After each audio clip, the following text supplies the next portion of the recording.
तो उस पे आप अपना कोई राइट अबैंडन कर रहे हैं, तो जो भी आपको नेगोशिएबल इंस्ट्रूमेंट से मिल रहा है तो आप उस पे शायद अपने पेमेंट का राइट हटा रहे हैं। Stands by endorsement where not to incur any expense on his account on the instrument.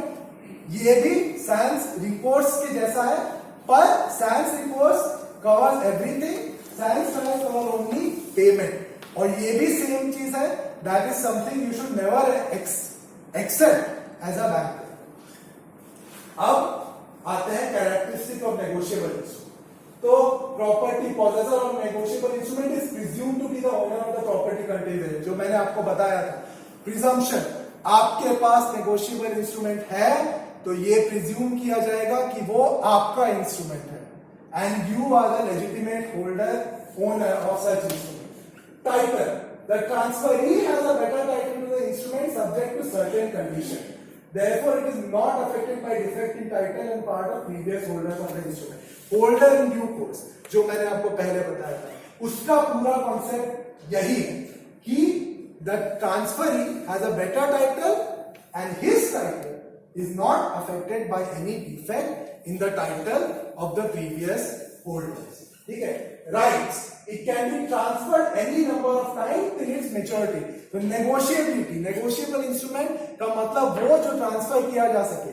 तो unless आप स्पेसिफिकली उसको रोक रहे हैं ट्रांसफर होने से, a negotiable instrument in usual course can be transferred any number of times जब तक मेच्योरिटी आ नहीं जाती। Again holder in due course में था कि you can become a holder in due course if it is before the date of its maturity.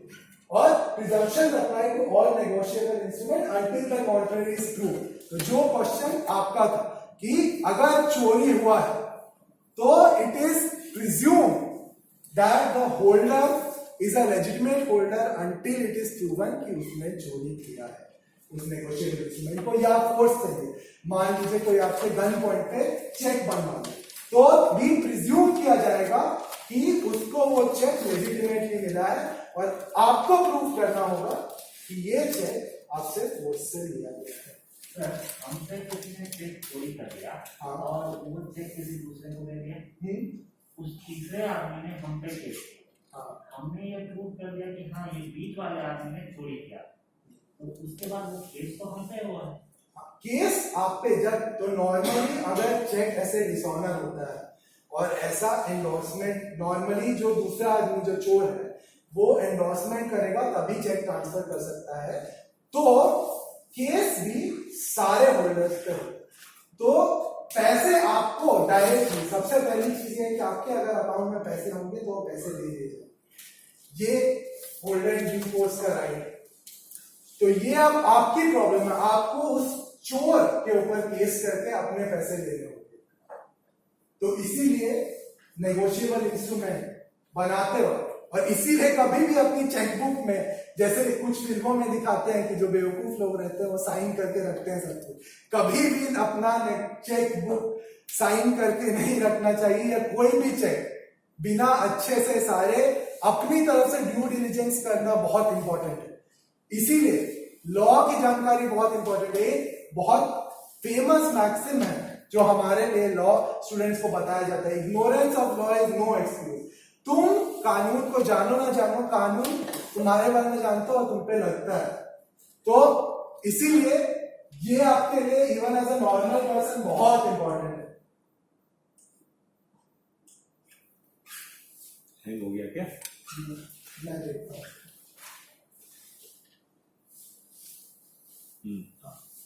तो again characteristic of the negotiable instrument, तो consideration, date, time of acceptance, time of transfer, order of endorsement, stamp, holder in due course, proof of protest हम लोग बाद में पढ़ेंगे। पर ये prompts देंगे। So why is it that negotiable instrument में इतनी सारी चीजें मैंने बताई कि पे होगा ही, तो डिसऑनर मतलब, हम लोग ने यहाँ पे डिस्कस किया जहां पे 3-4 लोगों के बीच में छोटी छोटी अमाउंट 500 रुपए जा रही है। पर मान लीजिए एक इंस्ट्रूमेंट है 100-200 करोड़ या 1000 करोड़ का, जो 10-12 बड़े बड़े ऑर्गेनाइजेशंस के बीच में ट्रांसफर किया है, तो अगर वो इंस्ट्रूमेंट डिसऑनर होता है तो that ruins the credit of every party to that instrument. So वो एक बहुत बड़ी प्रॉब्लम है. एक चेक देना, a cheque is given with full confidence and a check is accepted with utmost good faith. मतलब कि पूरे भरोसे के साथ आप चेक लेते हैं कि आपको पैसे मिलेंगे. तो सिर्फ आपके अलावा हर उस आदमी के भरोसे को तोड़ा जाता है जिसको आपने चेक दिया है. तो इसीलिए the dishonour of a cheque is a criminal offence and not a civil offence. Civil offence में you are only liable for money, but criminal offence में जेल टाइम भी हो सकता है. और section 138 of negotiable instrument act deals with the dishonour of cheque and the punishment for it. So अब आते हैं हम लोग चेक की एक बहुत इंपॉर्टेंट चीज पे, वो है क्रॉसिंग. क्रॉसिंग मतलब आप समझते हैं दो ट्रांसफर्स लाइन. हाँ, दो ट्रांसफर्स लाइन बनाना. तो मैं आपको एक चीज बोलूंगा कि चेक में क्रॉसिंग, जितना ज्यादा क्रॉसिंग हुआ, यहां पे अलग अलग तरह की क्रॉसिंग नहीं, पर जितनी क्रॉसिंग हो उतना चेक सेफ होता है. तो जनरल क्रॉसिंग मतलब bearing two transverse parallel lines at left hand top corner without with और without the words not negotiable. तो आपने क्रॉस कर दिया तो बैंक के थ्रू जाएगा, और आपने नॉट नेगोशिएबल लिख दिया तो आपको कॉन्फिडेंस रहेगा कि आपने जिसको दिया है या जिसका नाम स्पेसिफाई किया है ये चेक उसी के लिए जाएगा, वो किसी और को ट्रांसफर नहीं कर सकता. अब स्पेशल क्रॉसिंग, तो bear the name of the bank with और without the words not negotiable between the transverses. तो मान लीजिए आपने नॉट नेगोशिएबल नहीं लिखा पर आपने बैंक का नाम लिख दिया, तो वो उस स्पेसिफिक बैंक के थ्रू ही जाएगा. और जितना ज्यादा आप स्पेसिफाई करेंगे इंफॉर्मेशन उतना आसान होगा आपके लिए बाद में. तो जैसा आपने पूछा था कि you have to prove when something has gone wrong और there is some foul play. So this helps you in proving if there is foul play. क्योंकि जब एक स्पेसिफिक बैंक के थ्रू कुछ जाता है तो उसको ट्रेस किया जा सकता है. पैसे का सबसे बड़ा प्रॉब्लम हमारे देश में आज जैसे करप्शन जो होता है वो ये है कि the money disappears and it is not traceable. तो this helps trace the money. ठीक है. और restrictive crossing is the safest because restrictive crossing या account paying crossing is payment by way of credit to account only. तो आप अगर किसी को पे कर रहे हैं तो ये उसके अकाउंट में ही जाएगा. और अगर कुछ फाउल प्ले हुआ है, यानी अगर आपसे चेक जैसे कि गन पॉइंट पे लिया गया है तो उसके अकाउंट में जाएगा, तो not only is the cheque traceable, आप उसके बाद ये भी पता है कि पैसा वापस कहां से आ रहा है, तो रिकोर्स भी ज्यादा आराम से मिल सकता है. और साथ में restrictive crossing completely nullifies any problems with holder in due course. ये नॉट नेगोशिएबल और restrictive crossing, these two things, holder in due course के जो डेंजर्स है कि आपका चेक चोरी करके या आपसे फोर्स से लेके कोई किसी और को दे दे और आप तब भी लायबल हो, उसको एलिमिनेट कर देता है. Crossing is a tool which keeps you safe as an average person and also makes it easier for the bank to provide you the recourse you need. Double crossing एक niche concept है. तो मान लीजिए कि आपने एक bank खोला है but you are not part of the clearance committee. ठीक है. तो चेक क्लियर करने के लिए भी एक ऑर्गेनाइजेशन भी है. तो if you can't do it, तो आपके यहां पे जो अकाउंट है उसका चेक क्लियर करने के लिए किसी और बैंक को आपको भेजना होगा जिसके पास राइट ऑफ क्लियरेंस हो. तो जैसे आपने भेजा एसबीआई को, क्योंकि एसबीआई से आपका अग्रीमेंट है, तो वहां पे डबल क्रॉसिंग होती है. ये काफी नीश कॉन्सेप्ट है और बहुत ज्यादा आपके यूज में शायद ना है.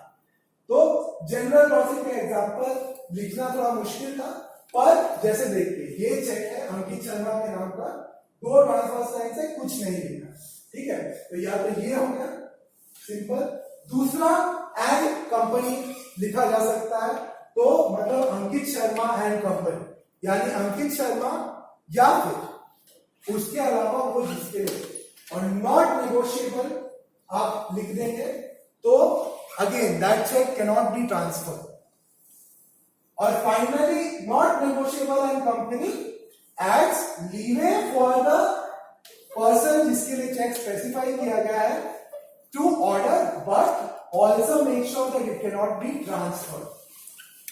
अब स्पेशल प्रोसेसिंग, तो स्पेशल प्रोसेसिंग में ये चेक है तो आपने कोई स्पेसिफिक बैंक का नाम लिख दिया, Bank of India, so the cheque will be passed only through Bank of India.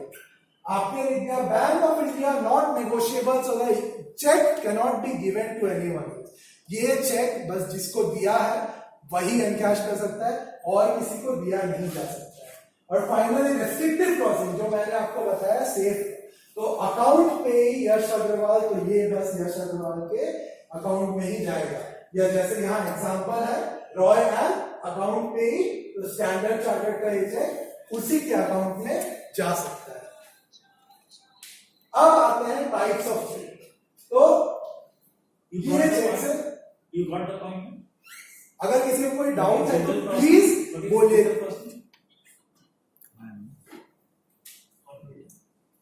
What is general crossing? What is special crossing? What is double crossing? What is restrictive crossing? If you have doubt in that case, please raise your hand. Sir तो पढ़ा के चले जाएंगे, सारा चीज हो जाएगा, लेकिन क्या आपका डाउट ही है, ठीक है? If you have any doubt in that case, please raise your hand. You got the point? Sir तो अगेन मैं भी रिइटरेट करूंगा, नॉलेज हमेशा किसी के पास भी परफेक्ट नहीं होती है। तो अगर आपके पास कोई डाउट है प्लीज पूछिए, क्योंकि पढ़ाने से मेरी भी नॉलेज और अच्छी होती है और आप अगर अच्छा सीखेंगे तो वो मेरा सौभाग्य होगा। तो चेक की वैरायटीज, तो open cheque payable over the counter. तो बिफोर इलेक्ट्रॉनिक बैंकिंग के राइज के पहले this was the most common type of cheque. Open cheque आपने लिखा this is payable to bearer, किसी को दिया उसने बैंक में जाके एनकैश कर दिया। This kind of cheque probably not accepted now. Bearer check payable to the person who presents the check for encashment. Again, open check में कोई कुछ भी लिखा नहीं रहता है, just payable over the counter पे। bearer check में आप क्रॉसिंग कर सकते हैं, ठीक है? तो वो payable to the person who presents the check for encashment, ये बहुत सिंपल है समझना, जो भी चेक लेके आएगा उसको पैसे मिल जाएंगे। सर ओपन चेक और बेयरर चेक दोनों में क्या डिफरेंस है? तो ओपन चेक बहुत बार ओपन चेक में हो सकता है कोई क्रॉसिंग ना हो, पेएबल ओवर द काउंटर मतलब कि सीधे पेमेंट हो जाएगा। तो बेयरर चेक इज समथिंग, जैसे मान लीजिए क्रॉसिंग है, उस पर कोई भी तरह की क्रॉसिंग हो सकती है, अकाउंट पे ही, तो वो आपके अकाउंट में जाएगा। ओवर द काउंटर मतलब आपने लाया, वो उस टाइप का हो गया कि जैसे आपने 500 रुपए मांगे और 500 रुपए मिल गए, that is like an open cheque. और बेयरर चेक इज कि आपने चेक प्रेजेंट किया और आपके अकाउंट में 500 रुपए चले गए, क्योंकि दैट चेक इज मतलब क्या है कि पेएबल टू बेयरर है, बट इफ इट इज ये मतलब उस पे कुछ कंडीशंस है, you can still have condition, a bearer cheque can have condition but open cheque has no condition. और open cheque is not valid now, मतलब आज मतलब ओपन चेक एक वैरायटी है but this is something that is no longer the norm. तो probably आपको अगर open check present किया जाएगा तो बैंक रूल्स वुड से या बैंक कस्टम से that you reject it just to be safe, safe रहने के लिए आप उसको रिजेक्ट करेंगे। Order cheque is payable to the, अच्छा आपको और कोई डाउट है? यस सर, जब बेयरर चेक में क्रॉस करके वो लिखेंगे अकाउंट, तो फिर बेयरर चेक और क्रॉस चेक में डिफरेंस क्या है? अच्छा ओ सॉरी, ओपन चेक में कोई नाम नहीं लिखा नाम रहा नहीं लिखा हाँ, क्या? बियरर में नाम लिखा रहा था। बेयरर में पेएबल टू बेयरर हो सकता है। Open cheque again, open cheque is something क्या है कि अगेन दिस इज डिफरेंस, यहाँ पे सबसे बड़ा डिफरेंस है कि जो सिस्टम चेंज हुआ है उसका। ओपन चेक पहले आप मतलब सीधे प्रेजेंट करते थे, डायरेक्ट पैसे लेते थे। बेयरर चेक ठीक है, payable to the person present the cheque for encashment. Open cheque is मतलब पेएबल ओवर द काउंटर। यहाँ पे डिफरेंस टेक्निकल बहुत कम है, पर ओपन चेक में कोई लिखा, जैसे कि क्या बाद में मैं आपको बताऊंगा इनकोएट, इंस्ट्रूमेंट के बारे में। तो an open cheque can also be an insured instrument जो आपको टेक्निकली एक्सेप्ट नहीं करना। Order cheque is payable to the person named in the cheque. और क्रॉस चेक तो मैंने आपको बताया, तो सबसे इंपॉर्टेंट चीज है क्रॉस चेक स्पेशल क्रॉसिंग। जैसे मैंने आपको बताया था स्पेशल क्रॉसिंग जो होती है उसमें technically there is no need for you to draw transverse lines. Even if सिर्फ बैंक का नाम लिखा हो और लिखा हो कि specific person not negotiable bank का नाम स्पेशल क्रॉसिंग में without transverse line it is still cross. और अगर इफ बिकॉज बहुत बार ये मिसकंसेप्शन होता है कि ट्रांसवर्स लाइन चाहिए, उसके कारण आप चेक को रिजेक्ट कर देते हैं, तो that can get you sued and उसमें बैंक की लायबिलिटी होगी और बैंक की लायबिलिटी होगी तो अल्टीमेटली आपके ऊपर डिसिप्लिनरी एक्शन होगा। इसीलिए ये बात बहुत इंपॉर्टेंट है और हमेशा याद रखिए special crossing doesn't necessarily have transverse lines.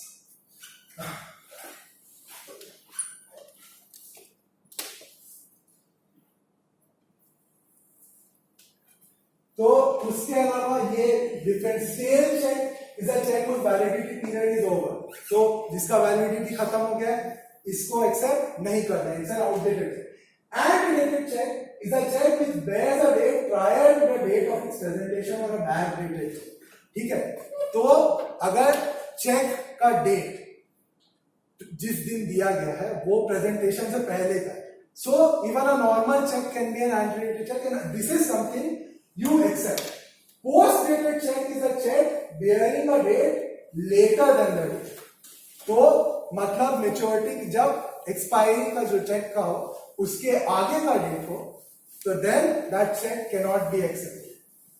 अब म्यूटिलेटेड चेक तो अगेन जो फिजिकली म्यूटिलेटेड हो या torn into pieces हो, तो ये सब में only the antedated cheque is something that you accept. तो मैं आपसे एक क्वेश्चन पूछूंगा, मैंने मेरा अकाउंट खुल गया दिसंबर 2020, ठीक है, मैंने एक चेक बनाया जनवरी में but it is dated for before my chequebook arrive. ठीक है, मेरा चेकबुक अराइव्ड ऑन 31 जनवरी, आई डेटेड द चेक मतलब 15 जनवरी, तो इज द चेक पेएबल और नॉट? चेकबुक जब आपका साइन नहीं तब कैसे जाओगे? सर लॉजिकली तो नहीं, बट उस पीरियड में वो उस पीरियड में अकाउंट में पैसा है बिकॉज आपका अकाउंट खुल गया था, इट्स द अकाउंट। अगर आपका वैलिडली और लेजिटिमेटली आपका अकाउंट दिसंबर में खुल गया था तो you can still give a cheque, भले ही आपका चेकबुक देर से आया हो, but you can backdate a cheque and give it and it can be presented to a bank for payment.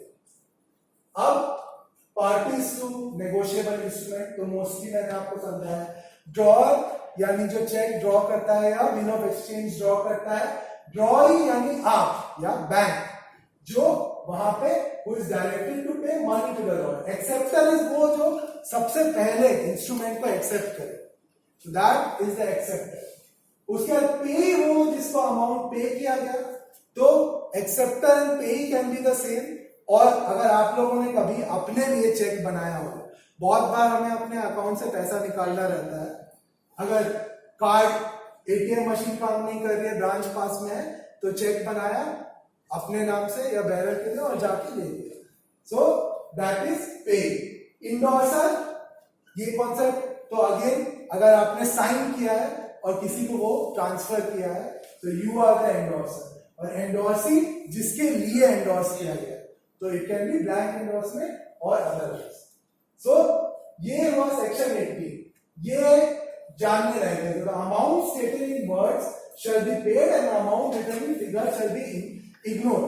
सो बहुत बार लिखते हैं, मान लीजिए किसी ने चेक पे लिख दिया in figures the amount is 2 lakhs but in words it is 20,000। गलती हो सकती है, एक्स्ट्रा जीरो हो सकता है, तो लॉ बोलता है कि you look at the amount written in words and ignore the amount in figures। But banking custom is कि अगर ऐसा चेक आए तो you reject it because that is to safeguard the customer। Customer से गलती हो सकती है पर आप एक सर्विस भी प्रोवाइड कर रहे हैं, तो उनको सेफ रखना भी हमारी ड्यूटी है. सो any kind, while the law says that this kind of check shall be accepted, bank customer says that this kind of check shall be rejected.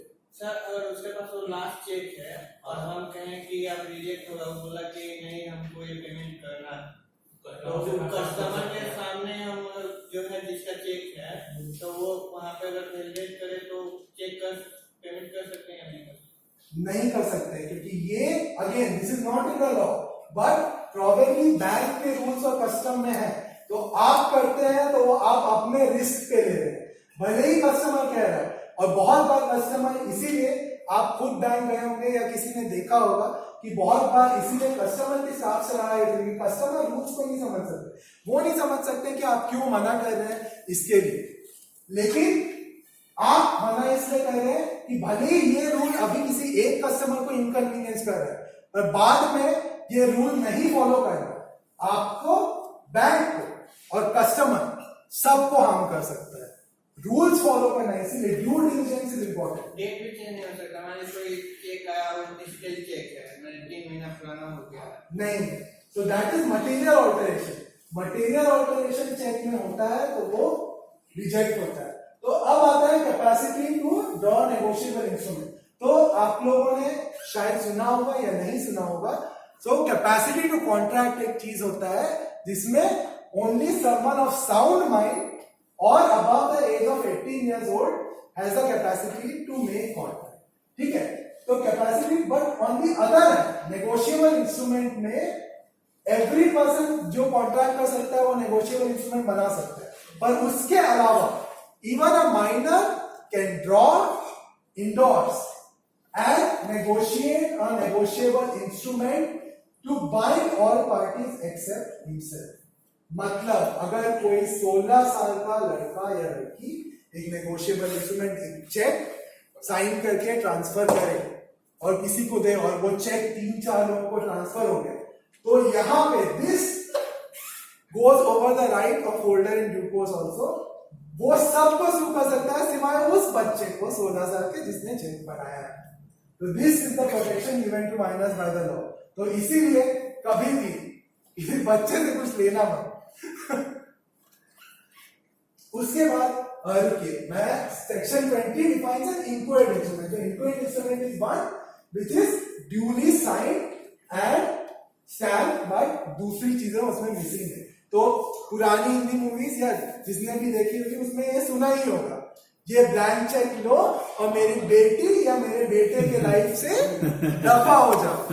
तो ये खाना बैठा लो.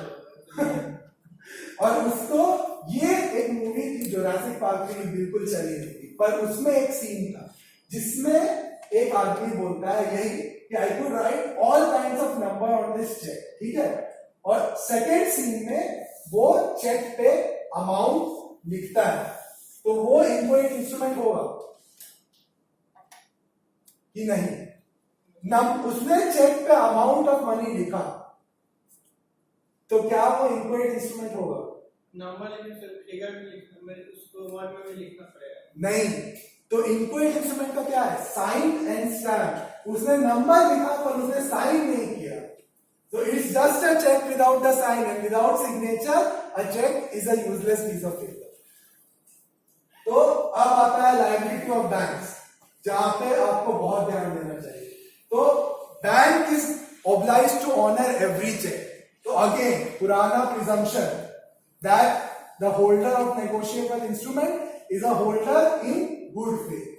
तो sufficient funds अकाउंट में, अगर किसी के अकाउंट में पैसे हैं तो आप पे करेंगे. ठीक है, funds are meant for the payment of the cheque. अगर आपके अकाउंट में मान लीजिए 2 लाख रुपए हैं और वो 2 लाख के 2 लाख एफडी फिक्स डिपॉजिट पे रखे हुए, तो आपने कोई चेक बनाया तो वो पे नहीं किया जा सकता, because fixed deposit, the sum in fixed deposit is not meant for payment. ठीक है, उसके बाद एक there is proper demand for payment within business hours. तो इससे आप क्या समझते हैं? Proper demand for payment within business hours. आएगा बोले कि फिक्स डिपॉजिट और क्या दे देते हैं. नहीं, तो फिक्स डिपॉजिट मान लीजिए बाकी सब कुछ सही है, ये अकाउंट में पैसे नॉर्मली हैं और उसके बाद ये अलग अलग कंडीशन है, तो these are all separate situation. तो there is proper demand for payment, यानी विद इन बिजनेस आवर्स से 4 बजे के बाद ऐसा नहीं। हाँ हमारा जो बिजनेस आवर है उसी में हम उसको ऑनर करेंगे, उसके बाद अगर हुआ था तो उस टाइम में उसको ऑनर करेंगे। तो ये इतना इंपॉर्टेंट इसलिए है क्योंकि proper payment with in business hours में एक टेक्निकलिटी है जो आपको जाननी चाहिए। अगर कोई customer, it is not, you don't have to pay the instrument in business hours, you have to pay if the customer arrives in business hours। तो अगर आप बैंक में आके लाइन में लग गए 4 बजे से पहले, तो भले ही 4 बजे के बाद समय हो जाए, आपको उस चेक को लेना होगा, क्योंकि that is only demand for payment with in business. Proper demand for payment is not if the customer reaches the counter, it is when the customer enters the bank. ठीक है, तो और यहां पे ये इतना इंपॉर्टेंट क्यों है उसका मैं एग्जांपल दूंगा। अगेन सर ने इंस्पायर किया था ये बता के। तो मान लीजिए आप किसी को 5 बजे आप किसी का चेक ऑर्डर करते हैं, वो अपने अकाउंट से या अपने लॉकर से सारा सामान लेके चला गया। अगले दिन आपको एक ऑर्डर आता है इनकम टैक्स डिपार्टमेंट से कि इस आदमी का अकाउंट फ्रीज करना है। सुबह सुबह ऑर्डर आता है, जितने भी पैसे हैं। एक बार इनकम टैक्स डिपार्टमेंट को पता चला कि आपने बिजनेस आवर्स के बाहर में पैसे दिए थे, तो bank is liable, and again when bank is liable तो अल्टीमेटली आपके ऊपर उसका असर पड़ने वाला है। डिसिप्लिनरी एक्शन तो होगा ही, गलती माफ नहीं होती, due diligence is always necessary. तो ये टेक्निकलिटी बहुत इंपॉर्टेंट है, क्योंकि if proper demand for payment is with in business है और वो आपने नहीं किया, तो वहां पे कस्टमर आपको सुन कर सकता है, और बिजनेस आवर्स के बाहर जाके आपने पे किया है, तो अगर कुछ प्रॉब्लम होती है then also you are in danger. Sir जब लेंगे मान लीजिए 4 बजे के पहले आ गया था, टाइम लग गया, और जब हम हमारे पास पहुंचा तो 4:30 बजे, लेकिन सिस्टम में तो एंट्री होगा 4:30 का टाइम, तो वो इनकम टैक्स डिपार्टमेंट तो यही समझेगी कि हमने 4:30 नहीं, पर उसके अलावा बैंक के पास भी आज सब जगह पे कैमरास होते हैं, तो आप ये दिखा सकते हैं कि वो बैंक प्रीमाइसेस में आ गया था, तो आप उसको payment you are bound to pay. Income tax department, हो सकता है कि एसबीआई और इनकम टैक्स डिपार्टमेंट के बीच में केस हो, लंबा केस हो, लड़ाई हो, पर you are in the right, you are protected as long as you follow this. ठीक है, signatures are as per record. ठीक है, इफ चेकिंग से, बट तो देखो there is a signature on record for every customer, और उससे अगर मिलता हो तभी चेक पे हो। अगर प्रॉब्लम आ रही हो, इसीलिए बहुत बार कस्टमर जब सिग्नेचर में कुछ मेजर चेंज करते हैं, तो या तो उनको बोला जाता है कि अपना रिकॉर्ड पर सिग्नेचर चेंज करवाइए, या तो वो चेक रिजेक्ट कर दिया जाता है, to protect the customer and to protect the bank. Always, law is always there to protect both the customer and the bank. ठीक है, so on payment in due course, ये सारे conditions अगर follow हुए, यहाँ पे कोई भी ऐसी जगह नहीं है जहाँ पे पेमेंट रोकने का कोई कारण हो, तो पेमेंट इन ड्यू कोर्स हो गया, तो बैंक का ऑब्लिगेशन डिस्चार्ज हो जाता है पेई बैंक, जो अपना ड्रॉइंग उसका ऑब्लिगेशन डिस्चार्ज हो गया, and you are free from legal liability. Cheque के पीछे साइन जरूरी है। हाँ, नहीं, चेक के पीछे साइन जरूरी है। अगर आप किसी और को दे रहे तो आपको चेक मिला है, and that cheque is not, हम बनाए चेक आकाश के नाम से, पेड टू आकाश, तो हम अपना एक नीचे साइन कर लिए, सिग्नेचर ऑफ अकाउंट होल्डर, पीछे भी जैसे अभी जनरल देखते हैं कि 2 साइन है, तो एक केस आया था कि साइन कराया था नहीं आया, उसकी जरूरी नहीं है, तो फिर Actually, that happens when the check is paid over the counter to identify Akash, because bank does not know Akash, bank knows you. अगर ओवर द काउंटर दे रहे हैं तो कैसे इंश्योर करेगा बैंक की आकाश को दिया जाए, लेकिन अगर आकाश अपने अकाउंट में जमा करवाना चाहता है तो then there is no problem, तब पीछे साइन की जरूरत नहीं। उन्हें तो कॉल करके पूछना पड़ा था कि आप इसके नाम से बनाए हैं कि नहीं, क्योंकि जो वो कैश पेमेंट के केस में जरूरत है, अकाउंट ट्रांसफर के केस में जरूरत नहीं है। तब तो आकाश का अकाउंट जहां पे है वहां उसका केवाईसी है, that bank knows Akash. Is it clear? और इसीलिए इसीलिए कैश नहीं देंगे, मतलब सर ट्रांसफर कैश तब देंगे जब how will you identify Akash, isn't it? Cash के लिए इंडोर्समेंट जरूरी है, अकाउंट पेमेंट के लिए नहीं। और इसीलिए आगे केवाईसी नॉर्म्स जो आपको बताए गए हैं वो इतने इंपॉर्टेंट सर कि एक क्वेश्चन इस रिलेट कर रहा है, अगर वो आदमी जिसका नाम उसमें है तो वो अपना आईडी कार्ड यानी आधार और पैन दिखा रहा है तो फिर क्या करेंगे? तो उससे क्या फर्क पड़ता है आपको? There is a difference between government record and bank record. आप उस आदमी को आइडेंटिफाई कर लेंगे, ठीक है, पर आप ये कैसे आइडेंटिफाई करेंगे वही आदमी है जिसको देना है एंडोर्समेंट कस्टमर के साइड से। That is a extra condition. We are going for safer side. इस देश में कितने लोग हैं और कितने आकाश शर्मा हो सकते हैं, आकाश चौहान, या कितने आकाश होंगे सेम सरनेम के? कैसे पता चलेगा कि उसी आकाश शर्मा के लिए चेक काटा गया? हाँ, तो अब आता है आपको बचाने के लिए protection for banker. So paying banker is protected और payment of an endorsed cheque if endorsement is regular whether genuine और फोर्स्ड। तो आप चेक पे जो साइन है that is on record, so आप उसको कंफर्म कर सकते हैं, पर आप एंडोर्समेंट के सिग्नेचर को कंफर्म नहीं कर सकते क्योंकि कितने भी लोग उसको एंडोर्स कर सकते हैं। मान लीजिए चेक पे अगर स्पेस रन आउट कर जाए तो उस पर एक पेपर स्लिप लगा सकते हैं जिसको एलॉन्जे बोलते हैं, और उस पर भी साइन करके इंडोर्स किया जा सकता है चेक को। तो उन सिग्नेचर्स को पहचानने का बैंक के पास कोई तरीका नहीं। तो even if the endorsement is forced the banker is protected, और सेक्शन 85A के अंदर this same protection applies to bankers. अब मटेरियल अल्टरेशन को मैंने बोला था, तो कोई भी चीज any material alteration in negotiable instrument renders it void as against any party unless it was made in order to carry out the common intention of the original parties।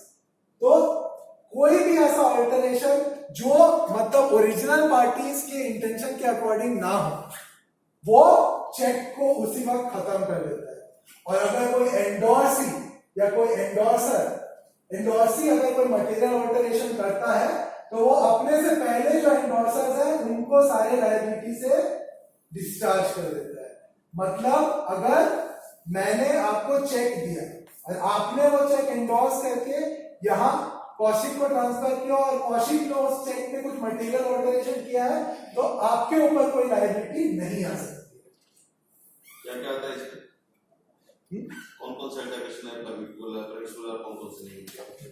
So alteration, material alteration मतलब कोई भी ऐसा alteration जो check का nature change करे, मतलब तो छेड़छाड़ किस किस चीज में छेड़छाड़ किस किस में है? जैसे नाम है